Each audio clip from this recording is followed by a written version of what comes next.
எல்லாருக்கும் வணக்கம். ஸோ இந்த வீடியோ நம்ம என்ன பண்ண போறோம்னா, ஒரு பிளெண்டர் யூஸ் பண்ணி கிரிக்கெட் பேட் பண்ண போறோம். ஸோ இது வந்து ரொம்ப சிம்பிள். ஒரு 2-3 ஸ்டெப்ஸ்ல இது பண்ணிடலாம். ஸோ ஃபர்ஸ்ட் வந்து ஃபைல் நியூ போயிட்டு பிளெண்டர் 3D ஓப்பன் பண்ணிக்கோங்க. ஓப்பன் பண்ணிட்டு ஆப்ஜெக்ட் மோட்லேருந்து எடிட் மோட் போயிட்டு இந்த கியூபை செலக்ட் பண்ணிக்கிட்டு Ctrl+R.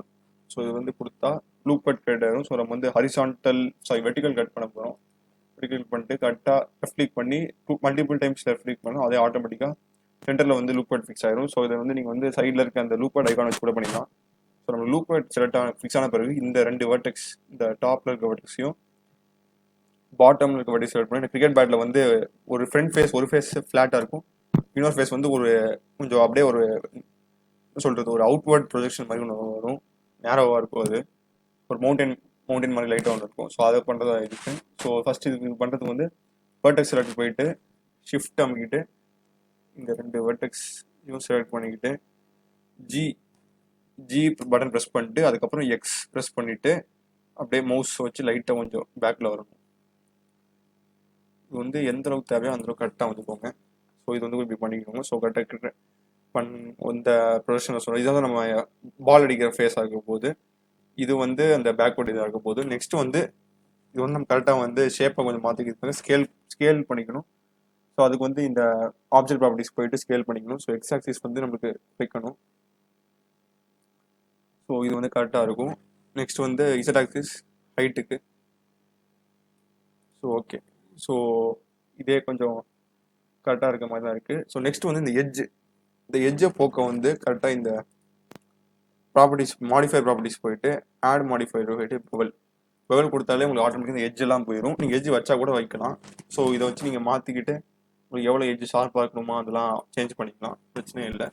ஸோ நெக்ஸ்ட் வந்து ஹேண்டில் வந்து சிலிண்டர் தான் நமக்கு தேவை. ஸோ அதுக்கு ஆப்ஜெக்ட் மோடு போயிட்டு ஷிஃப்ட் ஏ கொடுத்தா ஆட் மெஷ் வந்துடும். மெஷ்ஷுக்கு போயிட்டு சிலிண்டர் எடுத்துக்கிறோம். நெக்ஸ்ட் சிலிண்டரை மட்டும் செலக்ட் பண்ணிட்டு அதை அப்படியே மூவ் பண்ணி எடுத்துக்கிறோம். நெக்ஸ்ட் மூவ் பண்ணிட்டு அந்த சிலிண்டரோட ஷேப் அண்ட் சைஸ் மாற்றிக்கணும். அப்போ தான் நம்ம கிரிக்கெட் பேட்டு கரெக்டாக இருக்கும். ஜூம் பண்ணியே காமிக்கிறேன். இது வந்து கொஞ்சம் பெருசாக இருக்க மாதிரி இருக்கு. இது ஹைட்டு ஓகே. கொஞ்சம் எக்ஸ் ஆக்சிஸ் மட்டும் கொஞ்சம் குறைச்சிட்டு ஒய்யை கொஞ்சம் ஓகே. ஸோ ஓகே, இது கொஞ்சம் ரொம்ப பர்ஃபெக்டாக இருக்க மாதிரி இருக்கு. ஒய் மட்டும் கொஞ்சம் ஸோ ஓகே, இது பர்ஃபெக்டாக இருக்கு. ஸோ இந்த ஹேண்டில் வந்து நம்ம நெக்ஸ்ட் மூவ் பண்ணி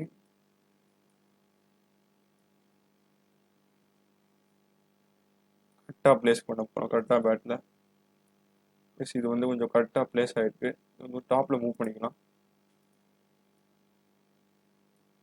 ஓகே, பர்ஃபெக்டாக இருக்குது நம்ம கிரிக்கெட் பேட்டு. சென்டரில் இருக்கணும் ஹேண்டில். சென்டரில் வரலன்னு நினைக்கிறேன். ஓகே, இப்போ கொஞ்சம் பர்ஃபெக்டாக இருக்குது. ஸோ நெக்ஸ்ட் பேட் வந்து லுக் வைஸ் பர்ஃபெக்டாக இருக்குது. நெக்ஸ்ட் வந்து வெறும் கலர் மட்டும் தான் கொடுக்கணும். ஸோ கலர் கொடுக்க வந்து ஆப்ஜெக்ட் மோட் வந்துட்டு மெட்டீரியல் ப்ராப்பர்ட்டிஸ் போயிட்டு ஒரு நியூ மெட்டீரியல் கிரியேட் பண்ணிக்கிறோம்.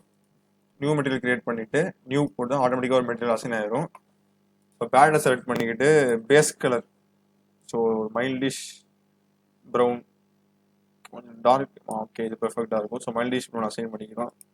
ஸோ ரெண்டர் மோடுக்கு போனால் நமக்கு கலர் அசைன் ஆக தெரியும். ஸோ நெக்ஸ்ட் வந்து சிலிண்டரை செலக்ட் பண்ணிக்கிட்டு இன்னொரு மெட்டீரியல் போயிட்டு நியூ கொடுத்துட்டு மெட்டீரியல் செலக்ட் பண்ணிக்கிட்டு ஸோ எப்பவுமே வந்து ஹேண்டில் வந்து ஒரு டார்க்கிஷ் ரெட்டாக இருக்கும். அப்புறம் ஹேண்டில் அசைன் ஆகிருக்காது. ஸோ இது வந்து அசைன் ஆகலை.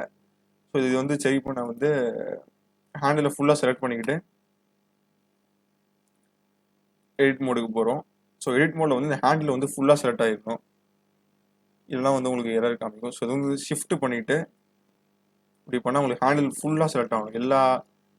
எல்லா வெர்டிசஸ் அண்ட் எல்லா எட்ஜஸுமே ஃபுல்லாக செலக்ட் ஆகிருக்கணும்.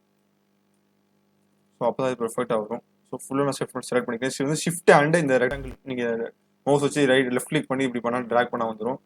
செலக்ட் பண்ணிக்கிட்டு மெட்டீரியலுக்கு போயிட்டு assign button. So assign button click பண்ணாலே உங்களுக்கு அசைன் ஆயிரும் ஆட்டோமேட்டிக்காக. ஸோ இது வந்து இந்த அசைன் பண்ணிவிட்டு இந்த ரெண்டர் ஆப்ஷன் போகணும். கடைசியில் ரெண்டர்டு வியூஸ் ஷேடிங் ஆப்ஷன் போனால் உங்களுக்கு அங்கே தெரியும் அது ஆட்டோமேட்டிக்காக அசைன் ஆகிருக்கும்.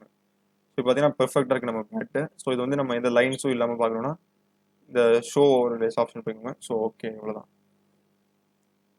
பேட் வந்து பெர்ஃபெக்டாக இருக்குது. ஸோ அவ்வளோதான். ஸோ வந்து நான் இன்னொரு தமிழ் டியூட்டோரியல் பிளெண்டரில் பண்ணியிருக்கேன். செக் பண்ணுன்னா என் பிளேலிஸ்ட் போய் பாருங்கள். ஸோ அவ்வளோதான். தேங்க்ஸ் ஃபார் வாட்சிங் அண்ட் சப்ஸ்கிரைப்.